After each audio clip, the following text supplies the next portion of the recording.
Hello friends, axiom learning academy में आप सभी का स्वागत है और मैं हूं मोहम्मद अफजल। फ्रेंड्स, अभी हम भारत का भूगोल पढ़ रहे हैं और इस भारत की भूगोल की श्रृंखला में हमने अब तक 3 क्लास को पढ़ा है और 3 क्लासों में हमने भारत की स्थिति एवं विस्तार, भारत के केंद्र शासित प्रदेश और भारत के राज्य एवं भारत की स्थलीय एवं तटीय सीमा रेखा को पढ़ा है। आज की इस क्लास में हम फ्रेंड्स कर्क रेखा एवं भारतीय मानक समय रेखा को पढ़ेंगे। तो चलिए स्टार्ट करते हैं ये क्लास। आप सब से मेरी रिक्वेस्ट है कि आप सब इसके नोट्स ज़रूर बनाते जाइए। एक ब्लैंक आपके पास नोटबुक होनी चाहिए और एक पेन। तो जो भी मैं आपको पॉइंट बताते जाऊँ आप उसको नोट करते जाइए।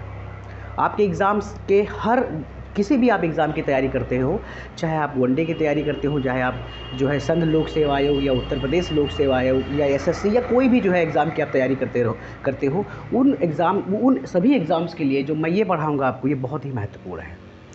तो चलिए हम जानते हैं कर्क रेखा के विषय में। तो सबसे पहले आप जान लीजिए कि जो कर्क रेखा है वो भारत के बीचों बीच से होकर गुजरती है। कहाँ से गुजरती है? भारत के बीचों बीच से होकर कर्क रेखा गुजरती है, भारत के बीचों बीच से। तो यहाँ हम लिख देते हैं कि कर्क रेखा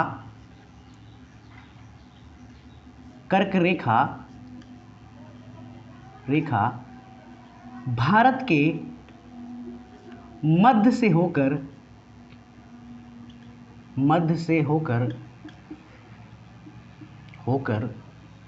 गुजरती है।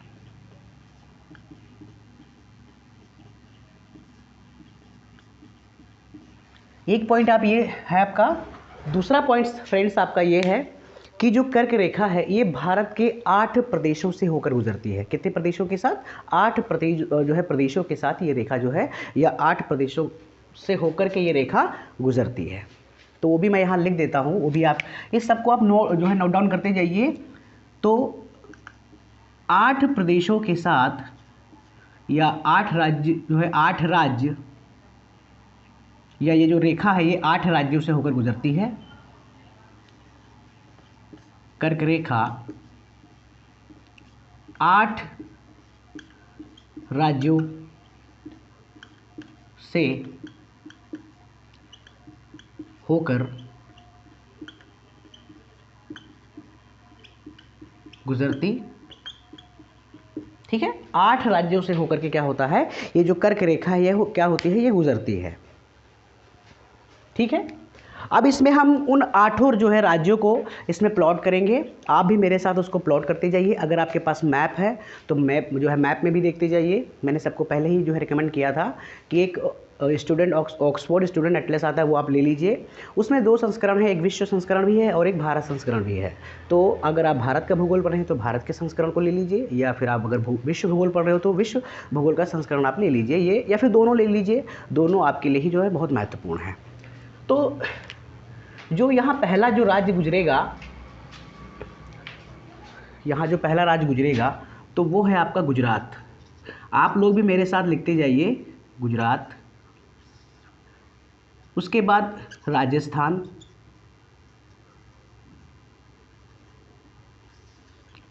उसके बाद मध्य प्रदेश, छत्तीसगढ़,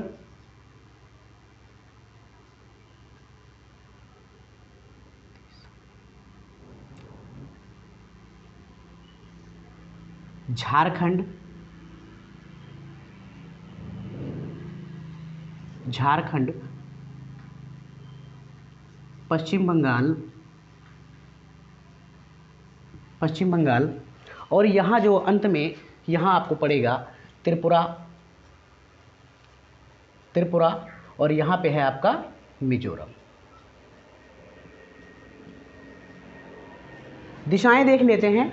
तो ये जो आपका है तो ये आपका पूर्व है और ये जो है आपका पश्चिम है। देखिए, अब यूपीएससी आपसे इनका क्रम नहीं पूछेगा।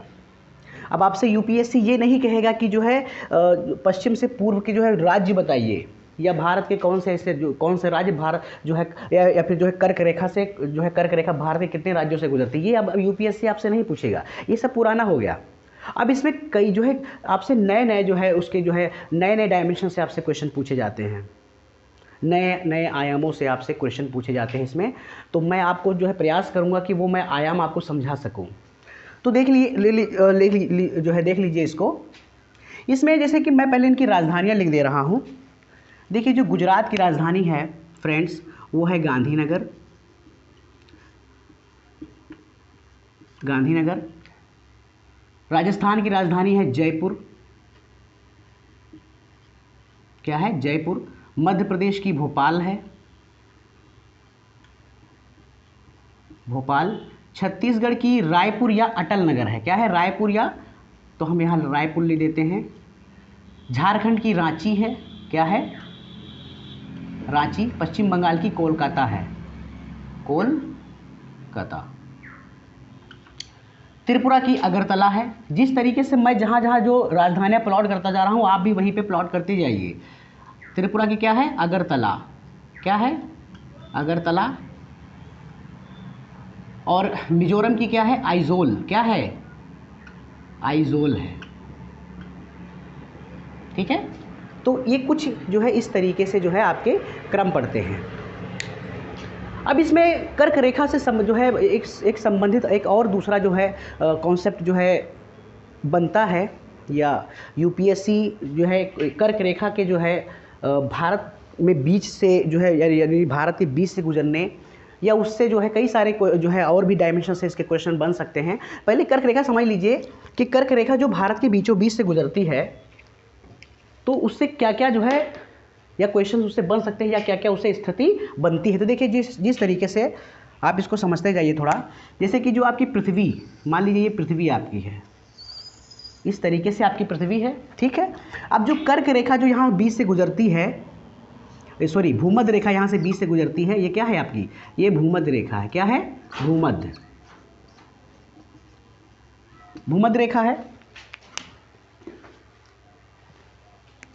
और ये जो है ये आपकी कर्क है, कर्क। ये है आपकी मकर, मकर रेखा। तो यानी मान के चलिए कि भारत यहीं पे लाई करता है कि नहीं है, ये भारत जो है हमारा जो प्यारा भारत है वो यहीं पे लाई करता है।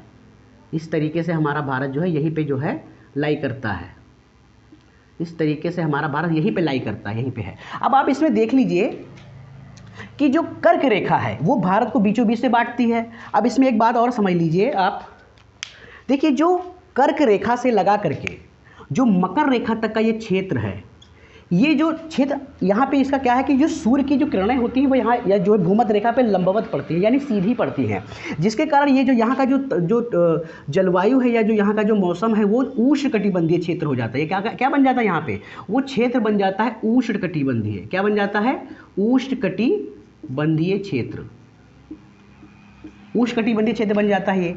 बाकी का जो एरियाज ये आप एरियाज ये देख पा रहे हो, ये जो एरियाज आपको दिख रहा है ये वाला एरियाज, यानी जो यहाँ पे जो 66.5 डिग्री जो गुजरती है वृत्त, तो वहाँ का जो क्षेत्र होता है तो वो हो जाता है उपोष्ण, क्या हो जाता है, उपोष्ण, क्या हो जाता है, उपोष्ण हो जाता है, उपोष्ण कटिबंधीय, उपोष्ण कटिबंधीय। वही दशा यहाँ पर भी होती है, ये जो क्षेत्र हो जाता है जो 66.5 वृत्त यहाँ है, जो 66.5 डिग्री जो रेखा गुजरती है यहाँ से, जो ये अंटार्कटिक वृत्त है, ये वाला क्षेत्र भी क्या हो जाता है, ये भी उपोष्ण कटिबंधीय हो जाता है। यानी अब इसमें आप देखेंगे जो भारत है तो आधा तो उष्णकटिबंधीय में पड़ता है और आधा पड़ता है उपोष्ण कटिबंधीय में। लेकिन अगर मैं आपसे कहूं कि भारत की जलवायु क्या है तो आप क्या कहोगे, भारत की जलवायु है उष्णकटिबंधीय जलवायु। ऐसा क्यों है, उपोष्ण क्यों नहीं है, क्यों उष्णकटिबंधीय, क्या कारण है इसके? तो इसके कारण फ्रेंड ये है कि भारत की जो है बनावट या उसकी संरचना, देखिए आपने देखा होगा कि हमारा जो प्यारा भारत है ये कई सारी जो है विशेषताओं से लेस है। जैसे पहला देखिए यहाँ पे जो है आपको देखने को मिलेंगे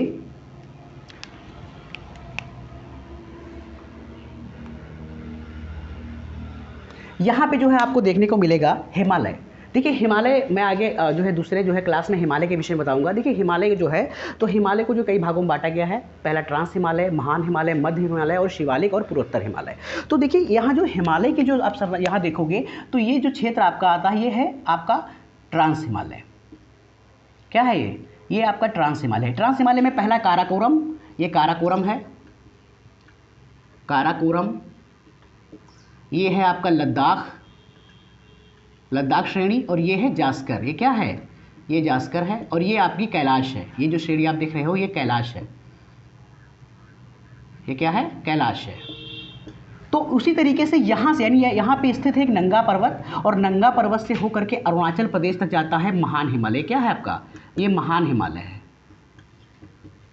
हिमालय। और यहीं पे एक असतत अवस्था में है आपका मध्य हिमालय, और यहीं पे है आपका शिवालिक। और ये जो आपको देखने को मिलेंगी यहाँ पे जो है श्रेणियाँ, ये कहलाती है पूर्वोत्तर हिमालय। तो यानी हिमालय की अवस्थिति क्या होती है? देखिए यहाँ हिमालय, उत्तर में हिमालय खड़ा है। कहाँ पे है? उत्तर में हिमालय है। तो हिमालय के यहाँ होने के कारण जो साइबेरिया से ठंडी हवाएं आती हैं वो हिमालय के कारण जो है भारत के पार नहीं आ पाती हैं, जिसके कारण क्या होता है कि यहाँ पे ठंडी का असर नहीं होता है। दूसरी बात फ्रेंड्स ये है कि यहीं पे जो है आपको मिलेंगे, यहाँ पे आप ये क्षेत्र भी देखोगे तो यहाँ पे आपको देखने को मिलता है थार रेगिस्तान। क्या मिलता है? थार रेगिस्तान, जहाँ के जो है टेम्परेचर बहुत ज़्यादा रहता है।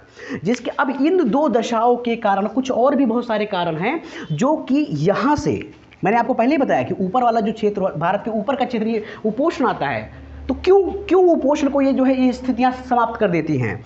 यहाँ से हिमालय और यहाँ से जो है आपका थार रेगिस्तान, और कुछ प्रमुख जो है चीज़ें क्या करती हैं, यानी पूरे भारतवर्ष में उष्णकटिबंधीय जलवायु की रचना करती हैं। ये आप जान लीजिए। तो भारत की जलवायु कैसी है? तो वो उष्णकटिबंधीय जलवायु है भारत की।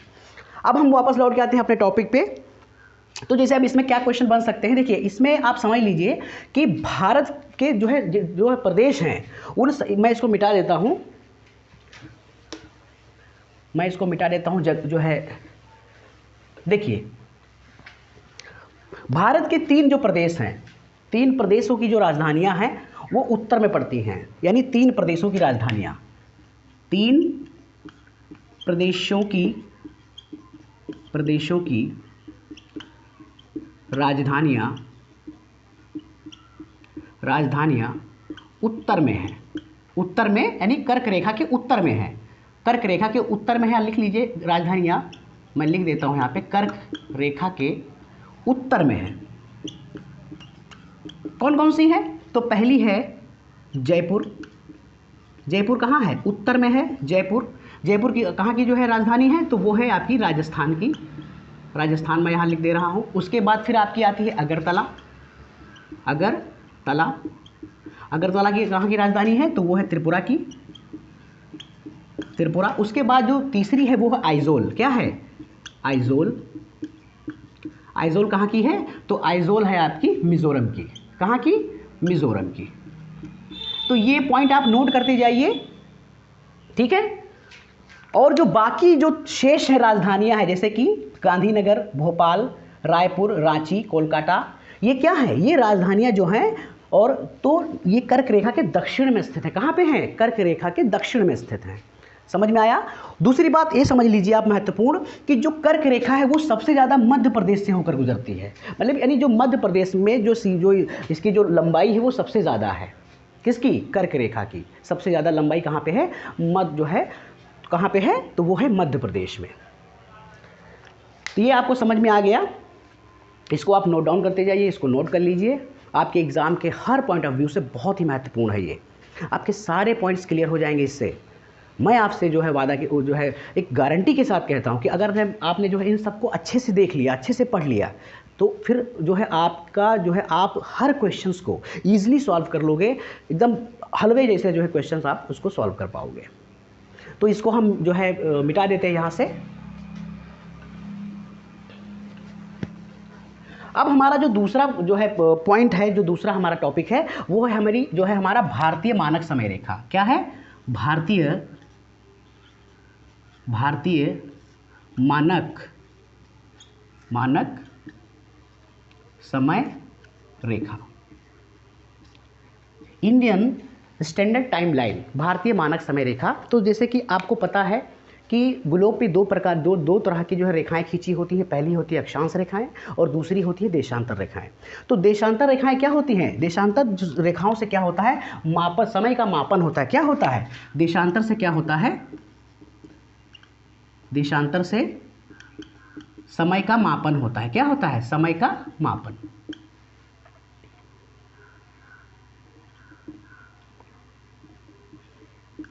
मैंने आपको पहले ही कहा था कि जो जैसे मैंने आपको क्या कहा था कि यानी यहाँ से लगा करके ये क्या था, ये देशांतर रेखाएं गुजर रही होती हैं। इसको यहाँ इस तरीके से हम लिख लेते हैं। यहाँ पे मान के चलिए इस तरीके से हमने जो है यहाँ लिखने का जो है इसको लिख लेते हैं हम 30 रेखाएं। इस तरीके से 30 रेखाएं हम लिख देते हैं।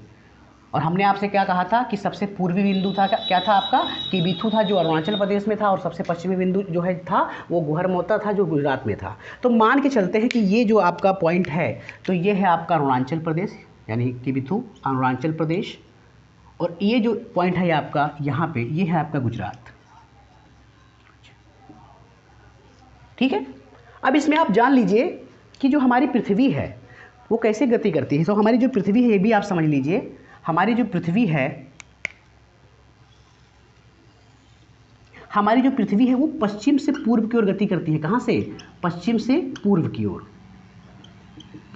पश्चिम से पूर्व की ओर गति करती है, पश्चिम से पूर्व की ओर गति करती है वो। और साथ ही साथ इसमें क्या होता है कि जो सूर्य और पश्चिम से पूर्व की गति करने के कारण, मान लीजिए ये सूर्य है, ये क्या है, ये सूर्य है, तो आप उनको जो है आपको हमेशा जो है सूर्य जो है वो पूर्व से पश्चिम जाता हुआ दिखाई देगा। ये भौतिकी का नियम है कि जब किसी इस जो है स्थिर जो है वस्तु के सामने से हम गुजरते हैं तो वो हमें उल्टी जाती हुई दिखाई देती है। तो वही दशा यहाँ पर भी होती है। तो हमें क्या सूर्य होता है, तो हमें सूर्य जो है उल्टा जाता हुआ दिखाई देता है और सूर्य जो है पूर्व से पश्चिम की ओर जाता है। ठीक है, ये समझ लीजिए आप। तो उसी लिए अब आप इसमें यहाँ समझ जाइए कि हमारी जो पृथ्वी है तो वो 24 घंटे में घूमती है कितने बार। इसी के लिए जब हम मान के चलिए पृथ्वी है, अब यहाँ आप समझ लीजिए, मान के चलिए हमने आपको पहले ही कहा था कि ये जो देशांतर रेखा है ये जो है भूमध्य रेखा है और हमारा भारत यहीं पे स्थित है। ठीक है, तो भारत हमारे स्थित है। तो अरुणाचल प्रदेश कहाँ पे है? पूर्व में है। यानी कहाँ पे है अरुणाचल प्रदेश? आपका पूर्व में है। तो भारत की जो किरणें होंगी वो कहाँ पड़ेंगी? यहाँ पे ही तो पड़ेंगी। कहाँ पड़ेंगी? यहाँ पे पड़ेंगी। अब इसमें एक बात और समझ लीजिए कि जो हमारा पृथ्वी है, हमारी जो पृथ्वी है तो उसमें जो है 360 देशांतर रेखाएं खींची हुई होती हैं। यानी उसमें जो देशांतर रेखाएं होती हैं तो इसमें मान लीजिए यानी 180 यहाँ होती हैं और 180 यानी 360 जो है देशांतर रेखाएं उसमें खींची हुई होती हैं। तो उसको समझ लीजिए आप, इसको मैं मिटा देता हूँ।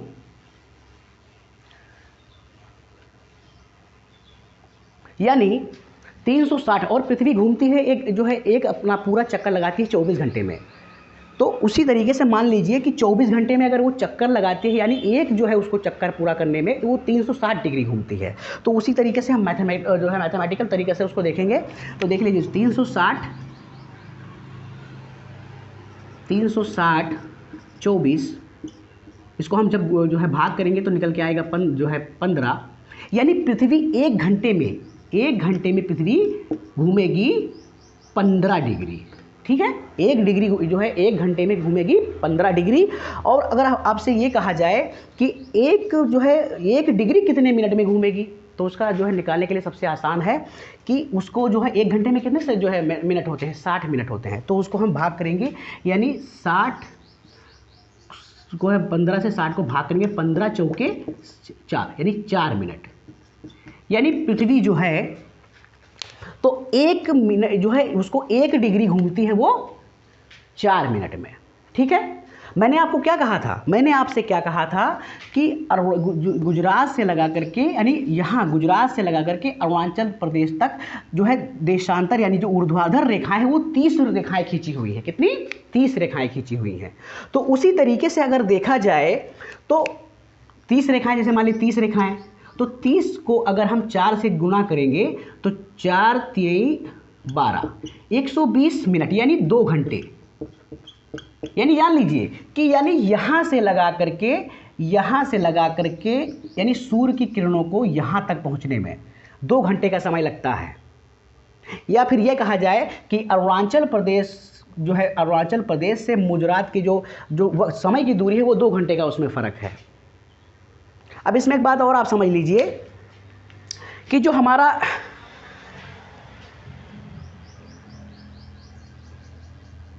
दो घंटे का इसमें जो है इसका जो अंतर है, साथ ही साथ इसमें एक बात और समझ लीजिए, बहुत महत्वपूर्ण बात है इसके लिए है।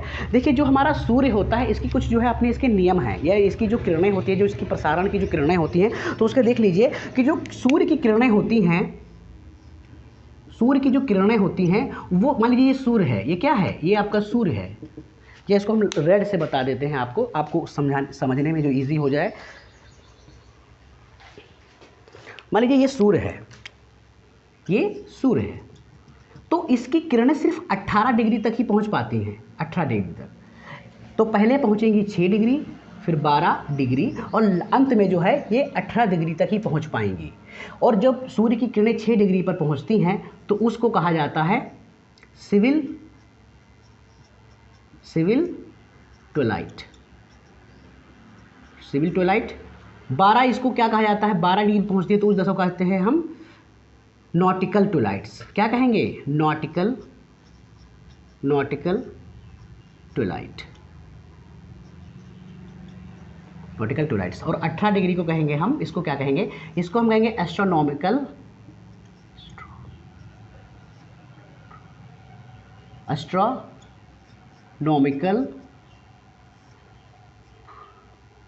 ट्विलाइट।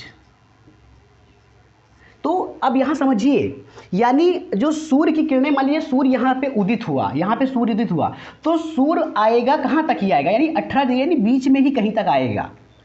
ठीक है, तब अब हमें जो है समय की निर्धारण करने की आवश्यकता होती है। इसके समय के निर्धारण, यानी हमने जो है 82.5 डिग्री, हमारी जो मानक समय रेखा है वो कितनी है, तो वो है 82.5 डिग्री। कितनी है हमारी जो मानक जो समय रेखा है, यानी यहाँ से खींची हुई होती है, ये रेखा होती है इस तरीके से, और ये होती है रेखा जो होती है, ये होती है 82.5 डिग्री, 82.5 डिग्री पूर्वी।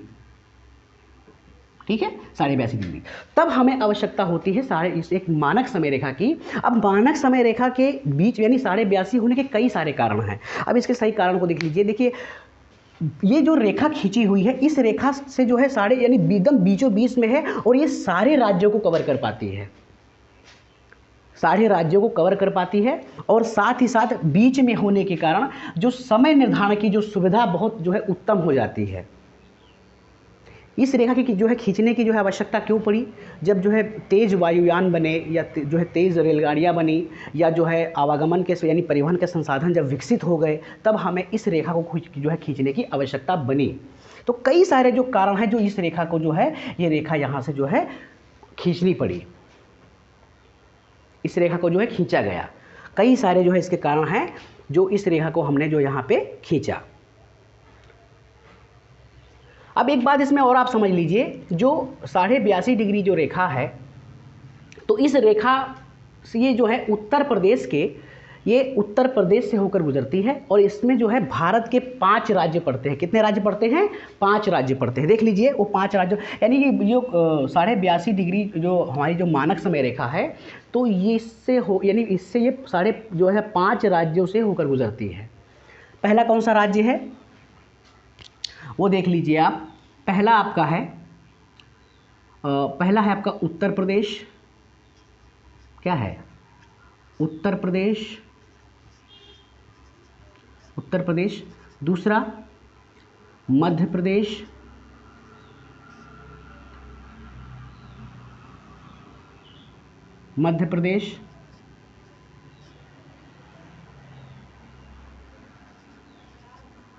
तीसरा छत्तीसगढ़।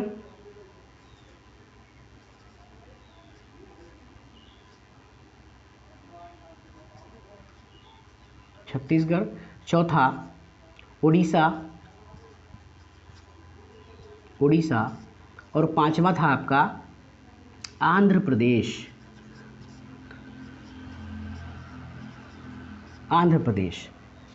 यानी जो है भारत, ये जो हमारी 82.5 डिग्री जो है, ये 5 राज्यों से होकर गुजरती है। कितने राज्यों के साथ, 5 राज्यों से होकर गुजरती है। साथ ही साथ क्या होती है कि जो कर्क रेखा है और जो भारतीय मानक समय रेखा है, कर्क रेखा है और भारतीय जो मानक समय रेखा है, वो एक दूसरे को कहाँ पे काटती हैं, वो एक दूसरे को काटती हैं छत्तीसगढ़ में।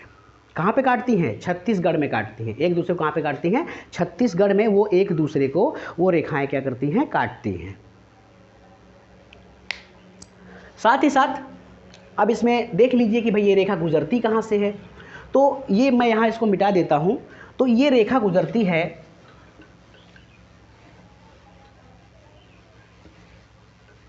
ये रेखा गुजरती है आपकी उत्तर प्रदेश के, ये भी आप नोट करते जाइए, बहुत ही महत्वपूर्ण है आपके लिए। उत्तर प्रदेश के इलाहाबाद जो अब हो गया है प्रयागराज, क्या हो गया है, अब हो गया है प्रयागराज। तो उत्तर प्रदेश के इलाहाबाद यानी प्रयागराज के समीप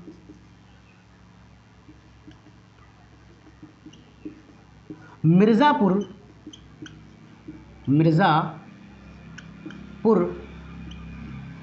से होकर गुजरती है। ठीक है, ये भी आप नोट डाउन कर लीजिए, ये बहुत महत्वपूर्ण है आपके लिए। जो आपकी जो भारतीय मानक समय रेखा है, ये उत्तर प्रदेश के इलाहाबाद जो अब प्रयागराज हो गया है, तो इसके जो है समीप मिर्ज़ापुर से होकर, यानी मिर्ज़ापुर डिस्ट्रिक्ट से ये क्या है, ये रेखा गुजरती है। साथ ही साथ इसमें एक बात और आप जान लीजिए कि सबसे महत्वपूर्ण बात, मैंने अपनी जो है क्लासेस में कई बार आपको समझाया है कि इस प्रकार की जो रेखाएं होती हैं, ये रेखाएं काल्पनिक रेखाएं होती हैं, यानी इन रेखाओं का कोई जो है वजूद नहीं होता है, कोई अस्तित्व नहीं होता है। इन रेखाओं को सिर्फ जो है, तो एक मान लीजिए जो देशांतर रेखाएं होती हैं, तो उनको खींचा जाता है किसी जो है स्थान की जो है स्थिति का पता लगाने के लिए, और इन जो है रेखाओं को खींचा जाता है कि समय का पता लगाने के लिए। जैसे कि ये इसमें एक बात और आप समझ लीजिए, देखिए पूरी जो है जो समय रेखा है, जैसे मान लीजिए कि जो पृथ्वी हमारी है इस तरीके से, तो इसका हमारे जो एक रेखा खींचती है जो उत्तरी ध्रुव को दक्षिण से मिलाती है, ये 0 डिग्री पे, इसको कहते हैं प्राइम मेरिडियन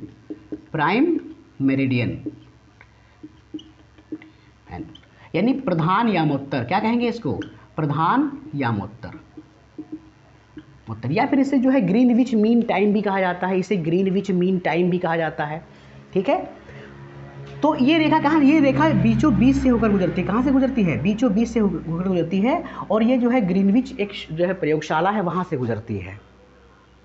और क्या करती है, अब तो इसमें एक बात जान लीजिए, जो ईस्ट एरियाज़ वाले, यानी जो जितने देश ईस्ट एरियाज़ यानी जो है प्राइम मेरिडियन के पूर्व में पड़ेंगे, उनमें जो है समय को जोड़ा जाएगा। क्या होगा, उनमें समय को जोड़ा जाएगा, और जो यहाँ पड़ेंगे पूर्व में, उनका जो है समय जो है घटाया जाएगा, यानी उनका समय घट जाएगा। जैसे भारत कहाँ है, भारत जो है ग्रीनविच टाइम से आगे है। मैं आपको समझाऊंगा अभी जो है कि कैसे आगे है भारत।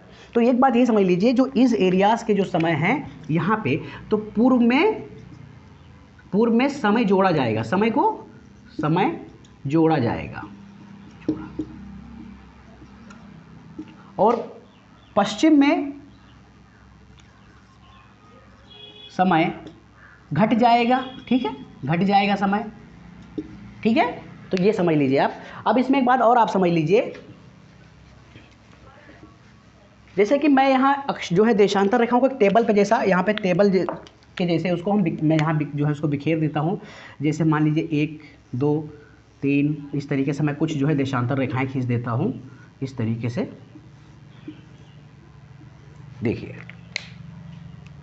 तो यहाँ से मान लीजिए कि ये जो है रेखा है, ये हमारी ग्रीनविच, ये हमारी जो है, तो ये 0 डिग्री यानी ग्रीनविच, इसी को ग्रीनविच या प्रधान यामोत्तर कहा जाता है। अब हमारा भारत कहाँ है, जैसे कि मान लीजिए ये उत्तरी, इसे टेबल पे हमने इसको बिखेरा है, मान लीजिए इसको बिखेरा है, तो हमारा भारत यहीं पे तो है।